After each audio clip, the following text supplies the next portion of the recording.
against Angel Manfredy. Mayweather 3 years younger, 1.5 inches taller, 1 inch greater in reach. They've gained 8 and 9 pounds respectively since yesterday's weigh-in. Punch stat numbers, Larry. Look at how active they are. Mayweather is a more defensive fighter. Manfredy will probably have to step up those numbers to slow him down. Both fighters use the jab effectively. Mayweather's is probably a more effective jab. And rules of the bout with the master of the ringside scoring, our unofficial scorer, Harold Letterman. Thank you, Jim. The Floyd Mayweather Jr. Angel Manfredy fight is scheduled for 12 rounds, once again using the unified rules. There is no standing 8 count, no 3 knockdown rule. Only the referee can stop the fight, and you cannot be saved by the bell at any round, including the 12th and final round. Jim. All right, Harold. And now the walkout for Angel Manfredy, accompanied by the music of a hip-hop recording artist named Kid Rock, who has written special lyrics now to follow his friend Angel into the ring. Gary, Indiana's contribution to the world of preening self-absorption in boxing, the Devil/Angel, Angel Manfredy. El Diablo, Hell's Angel, Gary, Indiana, Chicago, Illinois!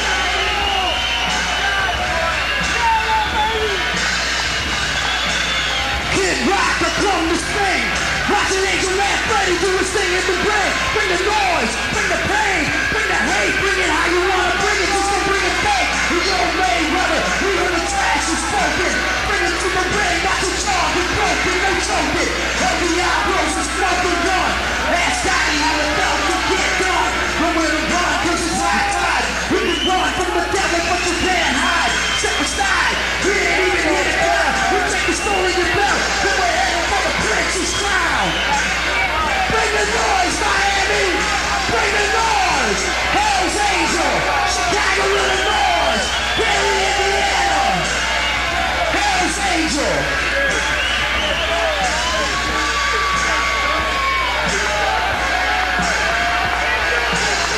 What time is it? What time is it? Who's in the house? Who's in the house? The rebel without cause, Angel Manfredy. Hell's Angel, baby. Kid Rock representing Detroit. Bring the noise. Angel is indicating that he's giving up being the devil, which is really disguised for him now becoming a true angel. I thought he'd already done that. Am I wrong, or does this guy have a spiritual transformation for every fight?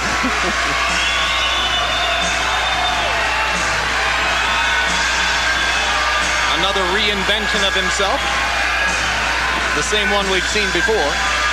For Angel Manfredy. The 2 losses early in his career. Present win streak, as you see, 23, including the knockout of Arturo Gatti earlier this year, which did the most to give Angel his present reputation in the sport.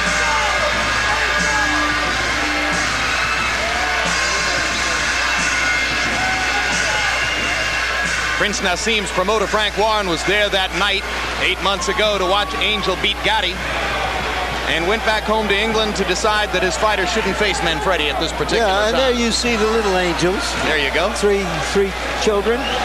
For the recently married Angel, who got married on Thanksgiving Day to the mother of his 3 children and longtime other half, Yvette, lovely lady who comes to the fighter meetings with him and is clearly the calmer half of the Manfredy coupling.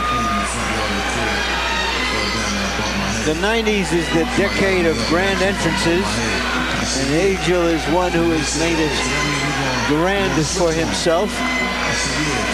Here you see Floyd just kind of walks in, huh? All the decades before the 90s.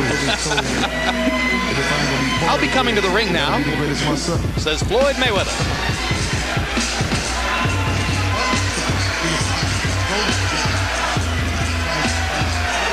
behind his right shoulder, his father and trainer, Floyd Mayweather Sr., who once went 10 rounds with Sugar Ray Leonard, the fighter to whom Roy, or I should say Floyd, likes most to compare himself.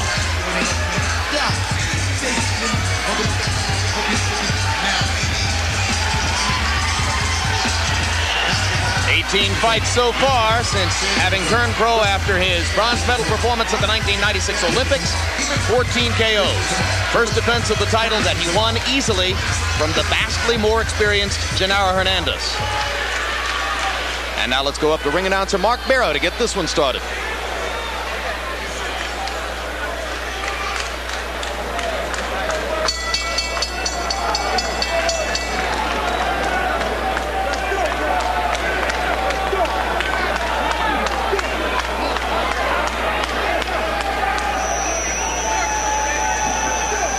Ladies and gentlemen, Cedric Kushner Promotions in association with Top Rank Incorporated, the Miccosukee Indian Gaming, HBO Sports, and Budweiser, the undisputed, undefeated king of beers, This Bud's For You, presents the Network of Champions main event of the evening, 12 rounds for the WBC Super Bantamweight Championship of the world.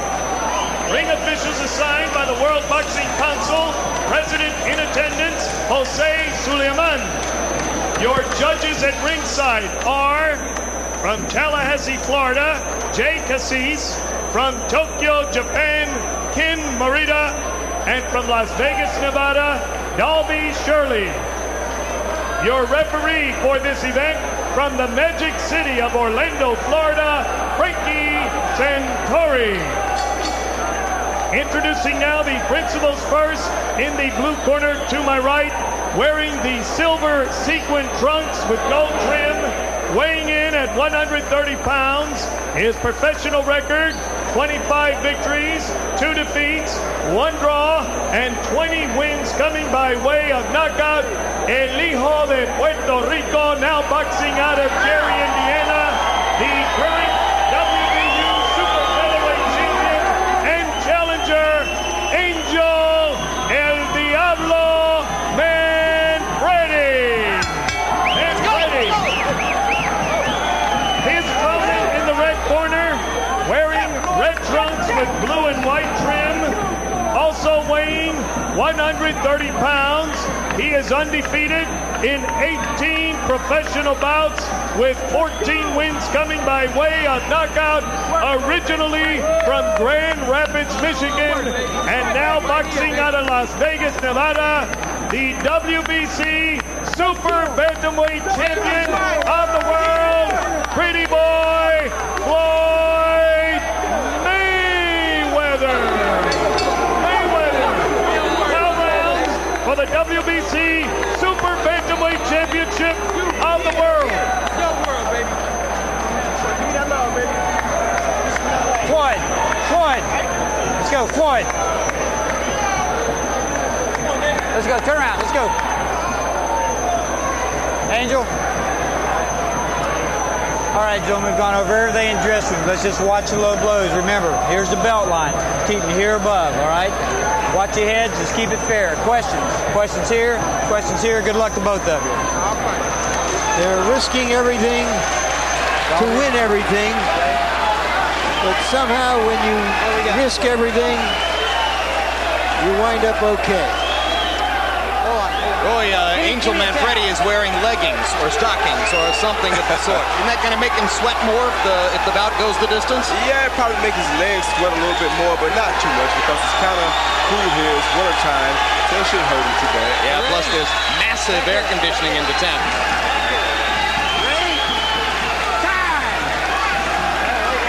Referee is Frank Santori.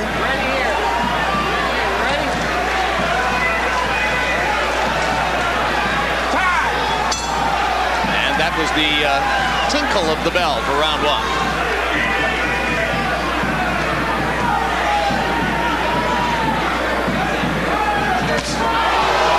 Right hand lead lands from Mayweather, countering over Manfredy's jab.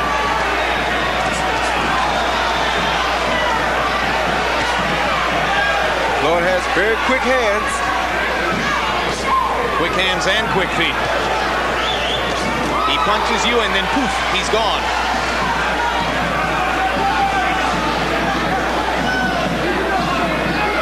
And the Mayweather camp sees the speed advantage as being so big that Floyd Sr. relentlessly insulted Manfredy in the promotional build-up to the fight. He took great pleasure in saying in front of Manfredy, he's a bum, and my son will beat him easily.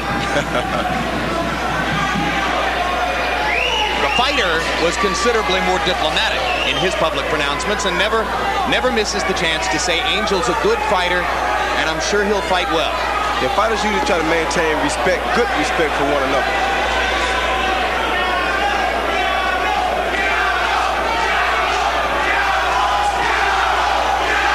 Already you've picked up a key element of the Mayweather plan. When Manfredy tries to stick his jab, Floyd Jr. thinks he can counter rapidly over it because he doesn't think Angel gets it back rapidly enough.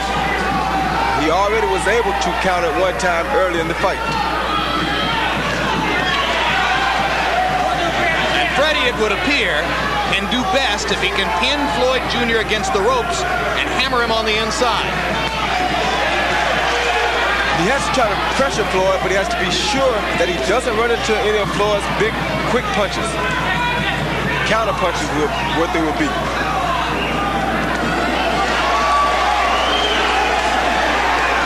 And Manfredy trying to get to the body as he momentarily flashes Mayweather to the ropes. Floyd slips away.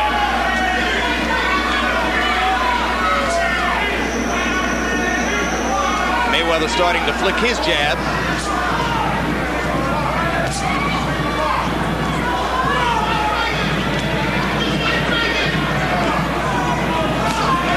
Manfredy's throwing good body shots here early too, which will neutralize the speed some if he can do it over a period of time. But Floyd has very quick hands. He's shown very good head movement.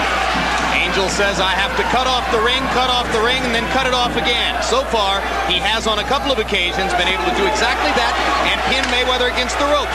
Now he lands one again as Mayweather slips back away from the ropes.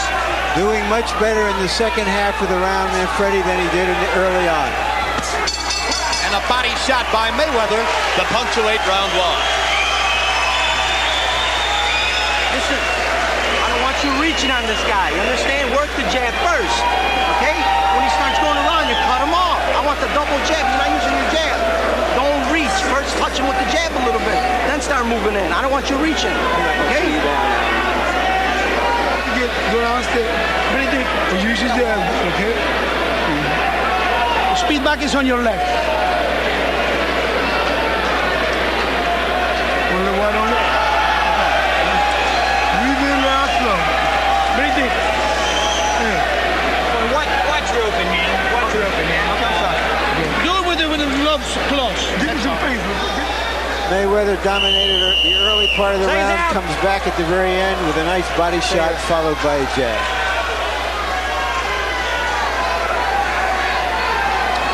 Incidentally, if you ever want a spectacular silver pair of boxing trunks like those worn by Angel Manfredy, you can get them from a woman in New York of Puerto Rican extraction named Margarita Santiago. She does the trunks for Lou Duval and for Manfredy, and also has done some work for Lennox Lewis at times. The little wings on Angel's trunks are the best touch I've seen. But they're not going to give him speed. Good right hand by Mayweather. And he follows it up by following straight up the middle with another right hand lead. Left hook lands for Mayweather, and he's gone right up the middle through Manfredy's guard. Manfredy trying to find him so that he can cut off the ring and try to hammer him to the body as he was able to do in the latter stages of round one. Yeah, and Mayweather turned southpaw momentarily. Didn't fool Manfredy at all. He came in with a straight right hand. This is the pace that Manfredy needs to make Mayweather fight. He has to make the young, quicker fighter throw a lot of punches in order to neutralize some of his speed. He just has to make sure that he does not run into the big counter punches.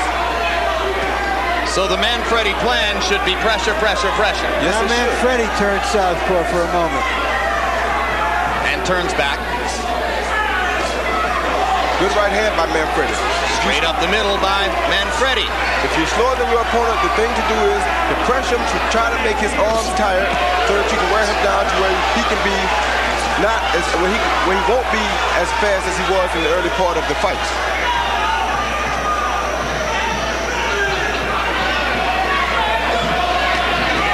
Right hand lead lands for Manfredy, and he comes back with a hammering left hook to the body.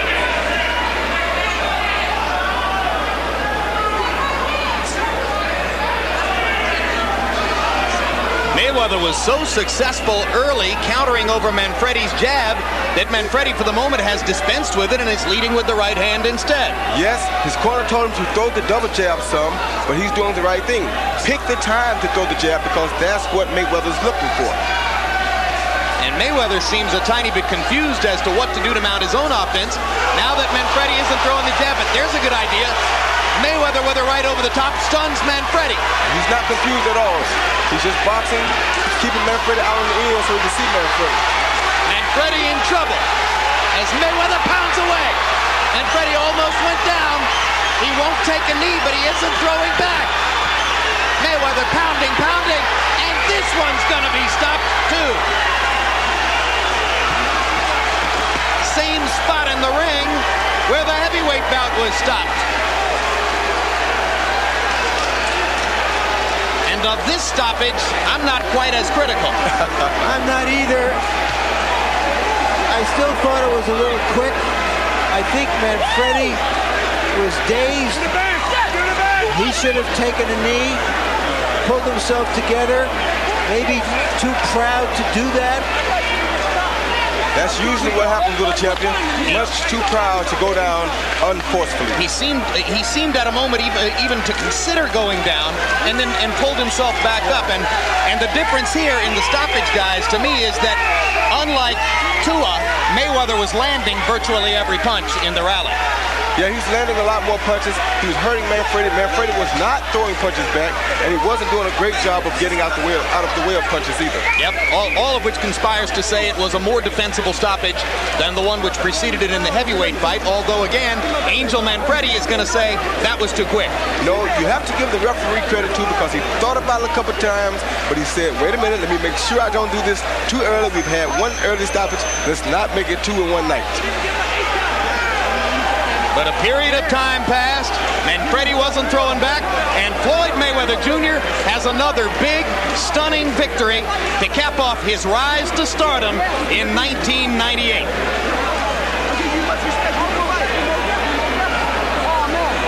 And with yet another nod to Roy Jones and Shane Mosley and what they both accomplished this year, there, in the eyes of many, is your fighter of the year for 98, Floyd Mayweather Jr. That's real bullshit. That's bullshit. I think he's had a terrific year, but Shane Mosley, to me, who defended his title 5 times and won 5 stoppages and knockouts, was the fighter of the year. There you saw that quick right hand, what makes this fighter so dangerous that you don't know when it's coming.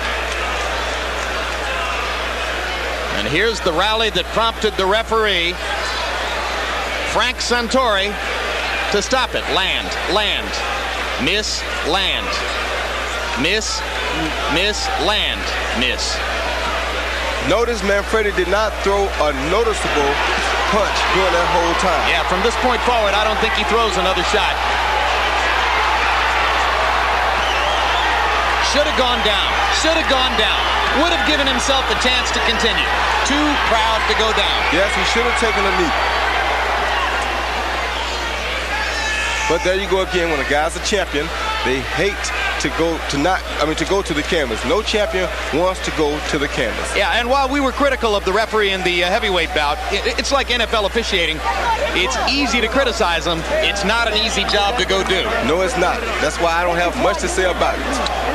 Let's go to Mark Barrow for the official particulars on this one. Ladies and gentlemen, the time, 2 minutes, 47 seconds of the second round. Referee Frankie Santori stops this bout. The winner by technical knockout and WBC Super Bantamweight Champion of the World, Pretty Boy Floyd Mayweather.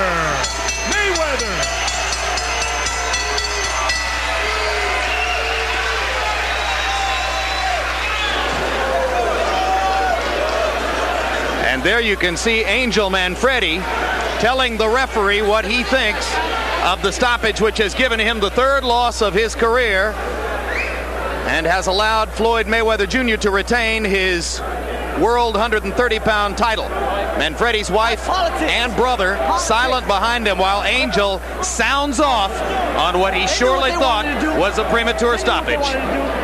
And now Larry Merchant with the referee, Frank Santori. Larry. Thank you, Jim.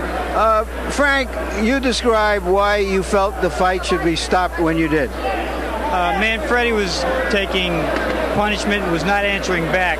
I will, if Manfredy or a fighter's taking punishment, I'll ask him or I'll tell him, said, you've got to fight back, and I'll tell them in the dressing room they need to respond to my command. And when they don't respond, he didn't throw any punches back, and we were concerned with the fighter's safety, and I just felt that he wasn't in any shape to protect himself. Are you saying you said something to him during this barrage about? Yes, sir. When I get close to a fighter, I'll say, Angel, you've got to fight back. I'll tell him about right there. I said, Angel, you've got to fight back, and he didn't respond. In the first fight, the referee said that he had told the fighters, if you're in trouble like that, take a knee and get yourself a rest. Did you say anything to these fighters? Or if Manfredy had taken a knee to give himself a chance to recover, would you have allowed the fight to go on? Yes, I would have. If he would have gone to a knee and taken a knockdown, it would have given him a chance to recuperate. He'd have gotten an 8 count. As you know, there's no standing 8 counts under the universal rules and under Florida rules and WBC rules. If he had gone to a knee and taken it, it would have shown ring generalship, showed that he was in command of his facilities, and I would have let the fight go. But as it was, he didn't respond. Thank you very much, Frank. You're welcome. Thank you. All right, Jim, let's see if we can get Floyd Mayweather Jr. in here. No, first we're going to go back to you and then try to corral this fighter. All right, thanks very much. Well, Roy, a less compelling case for a rematch here, although it could be a consideration. Yeah, it could be a consideration because I'm sure that Angel will look at the tape and he'll decide that, you know what, I should have taken a knee. That would have been the smartest thing for Angel Manfredy to do at that particular time, because you can't blame the referee this time. The kid did not throw a convincing punch within about a 10-second span. He had to do what he had to do. All right, let's go back to Larry Merchant with Floyd Mayweather Jr. Congratulations, Floyd. Did you think that he was defenseless on the ropes when you were pummeling him? Well, I won't say I was pummeling. I'll just say I was throwing some combination and he wasn't responding back. But first of all, I want to thank God, thank the Mayweather family, thank my grandmother, my best friend Sean, and my girlfriend Melissa Brim for all supporting me. Did you hear the referee say in there, you have to punch back to Manfredy? Well, when we were in the dressing room, he said, if you're throwing combinations and throwing a lot of hard shots and the guy's not coming back, I may stop the fight. He said if Manfredy was doing the same to me, he would have stopped the fight. So I feel it was a good stoppage, but I feel Manfredy's a very, very good fighter. He's tough, he's strong, and he's dedicated to the sport of boxing. He got you a couple of times in there. Were your thoughts that this might go longer, or did you have any premonition that you could hurt him that quickly? Well, a lot of people don't believe in my knockout power. You got to realize, out of 18 fights, I had 14 knockouts. But I just took my time, relaxed, and stayed focused. And I seen the open the shot, so I took it, and that's the shot that hurt him. So I threw combinations. And, all right, we're going to try to show you the punch that hurt him, and then how you finish it. Describe what you see. See, right there, the right hand that shook him up. Throwing combinations, uppercuts. You're not doing nothing. Look. I'm steady throwing shots. He's not coming back with nothing. And right there, open shot. I'm still throwing shots. Look, he's not coming back with nothing. Look. You like that fighter in the red trunks? I like all fighters, man. I give respect to any fighter that get in and give up a good fight. And Manfredy's a very good fighter. All right, you have quickly established yourself in many people's eyes as the best junior lightweight now out there. What are your immediate goals? Who would you like to fight? I would like to fight the best they got out there in the 130-pound weight class. I mean, whoever they want me to fight, I'll fight. I wouldn't fight any 130-pounder. Just talk it over with my promoter, Bob Arum, and talk to my dad, and we'll set the fight up. Hopefully we can come on HBO and fight. So you're not thinking yet that you have to move up in weight. Obviously, you're tall enough to go up at least to full lightweight, but that's a way away. Well, right now, I come in camp weighing 135. So I want to move up right away because once I get to training, I'm down on weight. The first week I was in camp, I was down on weight. I don't want to rush at all. I just want to take my time and do what I got to do, and that's the boxing. And you're only quick in the ring. Thank you very much, Floyd. Thank you. And here is Angel Manfredy, if we can find him in a moment, amid all this chaos. Normal for boxing, and here he is. Angel, you got caught a good right hand. He wobbled you. You went to the ropes. He threw a lot of punches. Not all of them landed, but according to the referee, he told you you have to start firing back, and you didn't. Give me your version. Come on. Everybody knows it. The whole world knows it. He caught me with 2 good shots. I was not dazed at all. And they're going to jump in and stop the fight. The referee did not tell me, let's start throwing punches. It was all politics, all rigged up for him to go ahead and win. Wait a minute. I understand. Could you have... Can you show the replay on that? Yes, we will. Can you have taken a knee to give yourself a chance to pull back? All right, here we are. Let's take a look and describe what you see. There's the right hand that staggered you. Now describe what happened on the ropes. Well, he caught me a couple good shots. I was staying composed. I stood composed, and still, he couldn't stop me though. He could not. Look, he's missing all these shots, and he stopped the fight. How can you stop the fight? Gotti did more than that, and they didn't stop the fight. That's not supposed to happen in true championship fights. Are you saying that Gotti hit you hard at some times? Yes, most definitely. It was competitive. We're both hitting each other. That's what the fight game's about. Mayweather hit me 2 good times, and then a lot of times it grazed a couple shots. I stood composed. I put my hands up, but he did not hurt me. Why didn't you fire back? Because I stood composed. I took my time. I was waiting for the openings. But he did not hurt me in there. I don't know why they stopped the fight so weak like that. It wasn't even right. It wasn't a championship fight like a championship fight is supposed to be. Knock me out to win the fight, please. Thank you very much, Angel. So, the prediction you heard before the fight was from Floyd Mayweather Sr. that this would be a walk in the park. And indeed it was for Floyd Mayweather Jr. As far as David Tua is concerned,